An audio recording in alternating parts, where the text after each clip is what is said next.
TNI seharusnya tidak melarang aktivitas yang dilakukan oleh warga dan dilindungi oleh regulasi yang memberi peluang bagi percepatan pengangkatan buruh honorer.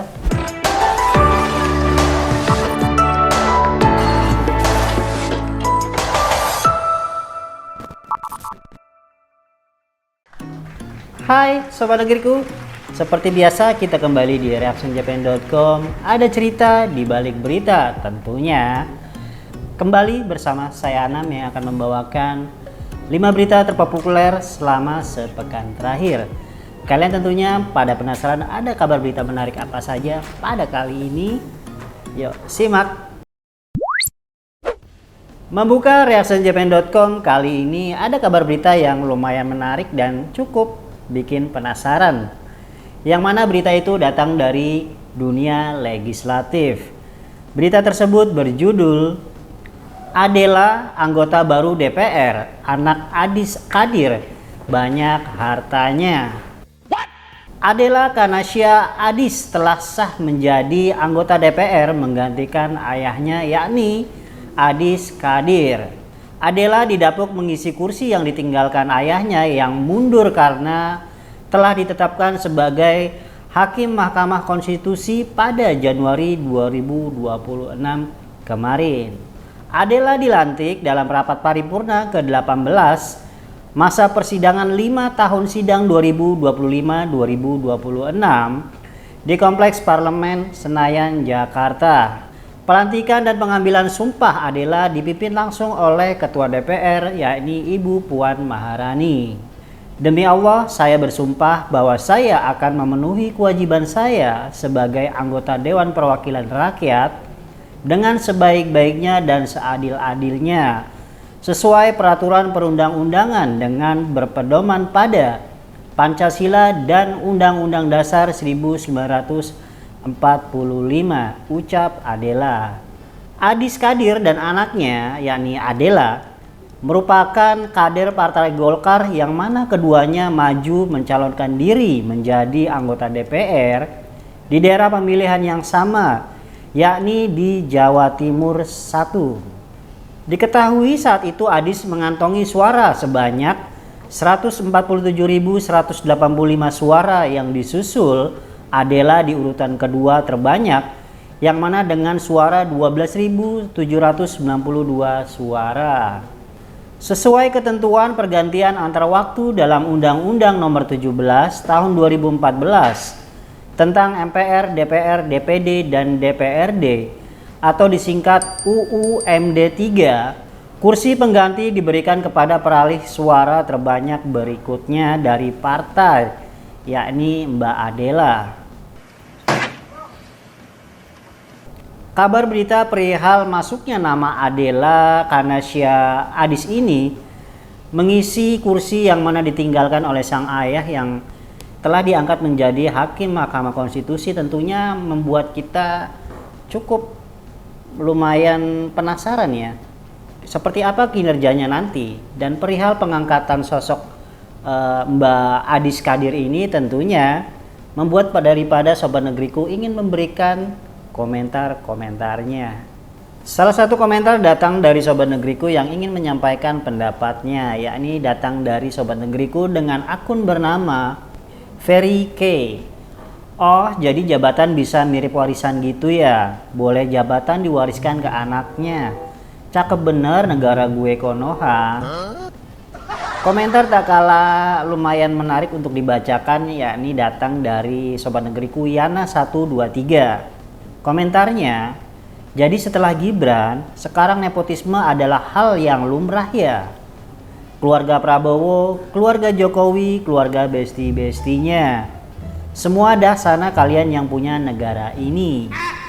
Menarik apa yang dikatakan oleh Sobat Negeriku yang mengatakan ya ini sepertinya perihal jabatan mirip seperti sebuah warisan yang mana turun-temurun kepada keluarga, khususnya terlebih lagi kepada Mbak Adela ya.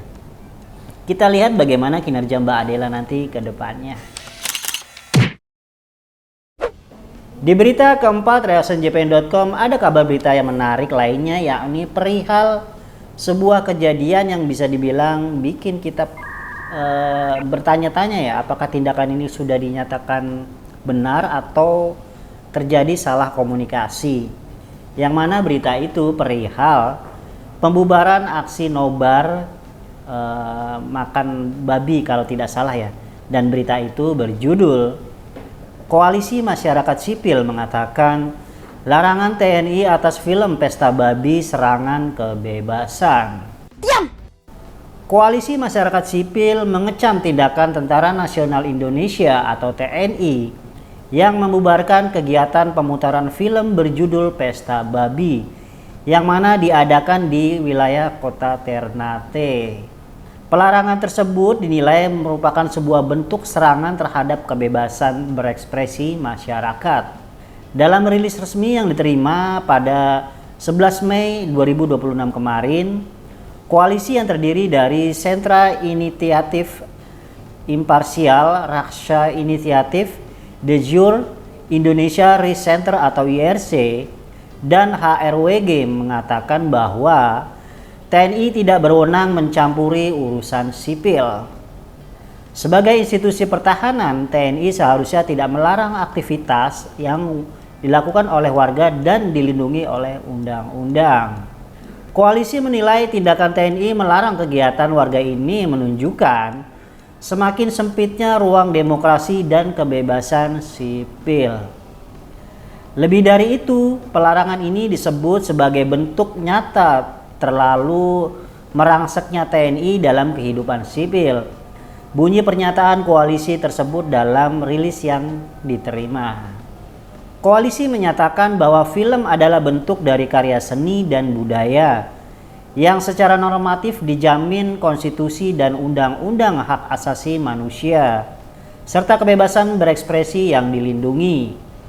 Masyarakat juga berhak untuk mengetahui dan menyaksikan hasil suatu karya seni. Pasal 28F Undang-Undang Dasar 1945 menjamin setiap orang untuk mencari, mengolah, menyimpan, dan menyebarluaskan informasi, termasuk ekspresi seni. Pemutaran film dan karya seni ini murni menjadi urusan sipil, sehingga pelarangan ini dinilai telah melampaui kewenangan institusi TNI. Atas pembubaran tersebut, Koalisi Masyarakat Sipil mendesak tindakan ini segera dievaluasi dan ditindak tegas. Ketegasan ini penting untuk memastikan agar TNI tidak melampaui batas dan menjadi sewenang-wenang menindas kebebasan sipil.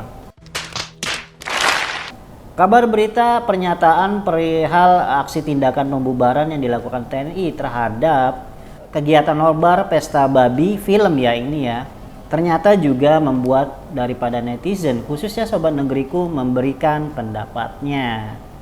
Salah satu komentarnya datang dari Yapen Wanga. Ingat ya, Papua bukan tanah kosong. Film ini mengingatkan kita untuk jaga Papua. TNI kok sukanya ikut campur di semua lini. Emang lagi kurang kerjaan. Komentar tak kalah tajam juga datang dari Sobat Negeriku, yakni Lesiana Amar. Apa sih larang-larang? Udah urusin aja MBG-nya dan Koperasi Merah Putih sama LPDP. Semua maunya kalian urusin. Nah, kabar berita perihal aksi pembubaran dan pernyataan dari Koalisi Masyarakat Sipil yang menyatakan keberatannya atas tindakan yang dilakukan TNI ini tentunya menjadi bahan evaluasi bagi institusi TNI agar tidak menjadi sebuah tindakan yang melampaui batas dan tahu apa saja yang semestinya dilakukan. Memasuki berita ketiga di reactionjapan.com, ada kabar berita yang menarik juga ini, lumayan ya, datang dari Jakarta.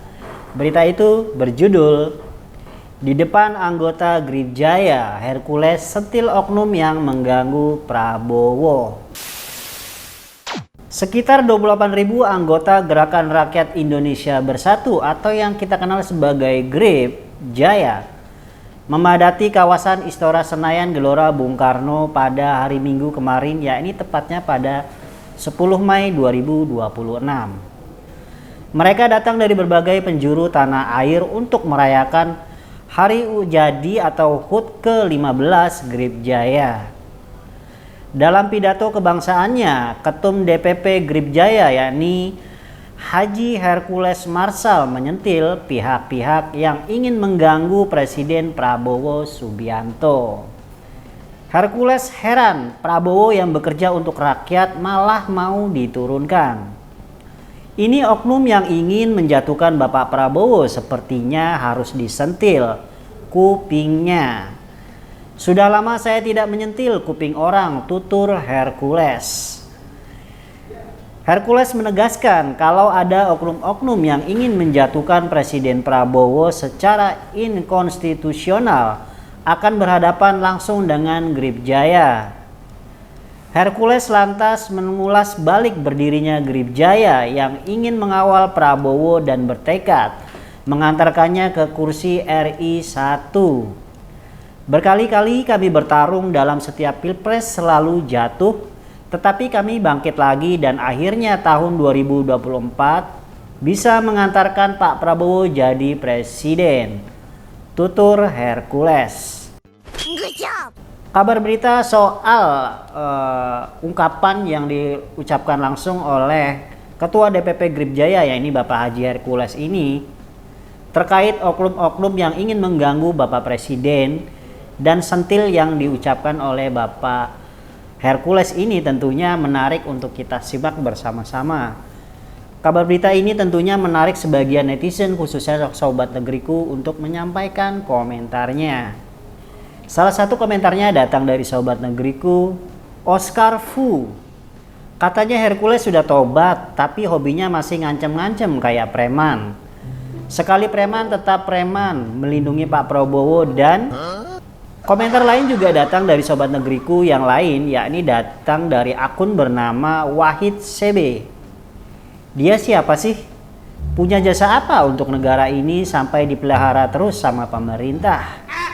Berita perihal pernyataan yang disampaikan oleh Bapak Haji Hercules ini tentunya menarik, dan komentar-komentar yang disampaikan oleh Sobat Negeriku ini tentunya ya sebagai bahan pertanyaan kita semua. Kita doakan saja semoga ormas-ormas yang ada di Indonesia dapat berjalan dengan baik dan tidak melanggar hukum, apalagi mengganggu masyarakat umum. Dari posisi ketiga reactionjpn.com kita memasuki berita urutan kedua, yang mana berita itu perihal ekonomi Indonesia. Beritanya berjudul Utang negara tembus 9.920 triliun. Menkyu Purbaya mengatakan masih aman. Menteri Keuangan yakni Bapak Purbaya Yudi Sadewa menyatakan posisi utang pemerintah Indonesia saat ini masih berada dalam batas aman dan terkendali. Berdasarkan data Direktorat Jenderal Pengelolaan Pembiayaan dan Resiko atau disingkat DJPPR, posisi utang pemerintah mencapai angka 9.920,42 triliun atau 40,75% terhadap produk domestik bruto per 31 Maret 2026. Posisi utang masih aman, masih sekitar 40% lebih sedikit. Jadi aman, papar Bapak Purbaya. Menurut Purbaya, pengelolaan utang Indonesia relatif lebih hati-hati dibandingkan negara lain. Dirinya mencontohkan posisi rasio utang negara sejawat yang jauh lebih tinggi dibandingkan dengan Indonesia. Misalnya Singapura sekitar 180% dan Malaysia 60%. Dibandingkan negara maju seperti Amerika Serikat dan Jepang, posisi utang Indonesia juga relatif lebih terkendali. Tinggi semua, kita termasuk paling hati-hati dibanding negara sekeliling kita, ucap Bapak Purbaya. Sebagai catatan, Undang-Undang Keuangan Negara menetapkan maksimal rasio utang adalah sebesar 60%. Untuk saat ini, mayoritas utang pemerintah berasal dari instrumen surat berharga negara atau SBN. Nilai outstanding SBN tercatat sebesar 8.652,89 triliun per akhir Maret 2026 atau setara dengan 87,22% dari total utang pemerintah. Berita perihal pernyataan Purbaya yang mengatakan utang negara saat ini bisa dibilang aman dan terkendali ini tentunya membuat kita bertanya-tanya. Dan salah satu komentar datang daripada Sobat Negeriku, yang mana datang dari Joyo Boyo. Utang negara udah segitu banyak buat apa aja ya? MBG, Koperasi Merah Putih, dan Sekolah Rakyat. Apa buat memperkaya pejabat? Komentar lain juga ada yang lumayan menggelitik, ya ini datang dari Kasmir 889. Terus rakyat yang disuruh bayarin lewat pajak sana sini, sementara pejabat tetap korup. Ya, sepertinya komentar yang disampaikan oleh Sobat Negeriku ini tentunya harus menjadi perhatian serius pemerintah dan memberikan penjelasan yang lebih transparan kepada masyarakat perihal utang Indonesia saat ini, untuk apa peruntukannya. Dan komentar yang disampaikan oleh Kasmir yang mana rakyat disuruh bayarin pajak sana sini sementara pajak pejabatnya tetap korup, ini harus menjadi momentum khususnya bagi penegak hukum untuk menangkap pelaku-pelaku tindak korupsi yang menyelewengkan uang pajak rakyat. Sampai juga kita di berita paling terpopuler di reactionjpn.com di pekan ini. Berita itu berjudul Tenang, SE Mendikdasmen mempercepat honorer jadi PNS atau P3K. Yes, yes, yes. Anggota Komisi 10 DPR RI yakni Bapak Abdul Fikri Fakih menilai Surat Edaran Mendikdasmen nomor 7 tahun 2026 justru merupakan regulasi yang memberi peluang bagi percepatan pengangkatan guru honorer untuk menjadi ASN, PNS, atau pegawai pemerintah dengan perjanjian kerja alias P3K.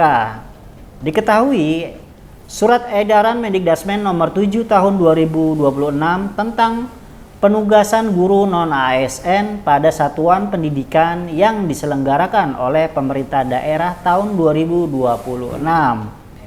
Dan ternyata surat yang edaran tersebut belakangan menuai polemik. Terdapat 5 poin isi daripada surat edaran Mendikdasmen nomor 7 tahun 2026. Salah satunya berbunyi, 1. Guru non-ASN tetap melaksanakan tugasnya pada satuan pendidikan yang diselenggarakan pemerintah daerah dengan ketentuan sebagai berikut. Ketentuannya yakni 1. Terdata sebagai guru non-ASN pada data pendidikan sampai dengan 31 Desember 2024. Lalu yang keduanya yakni masih aktif melaksanakan tugas pada satuan pendidikan yang diselenggarakan oleh pemerintah daerah. Dan poin keduanya yaitu data guru non-ASN sebagaimana dimaksud pada ayat 1 dapat dilihat melalui ruang SDM. Poin ketiganya yakni dikatakan penugasan guru non-ASN dilaksanakan sampai dengan tanggal 31 Desember 2026. Dari kelima poin yang terdapat dalam Surat Edaran Mendikdasmen nomor 7 tahun 2026 ini tentunya perlu disimak baik-baik oleh para kalian, khususnya tenaga honorer.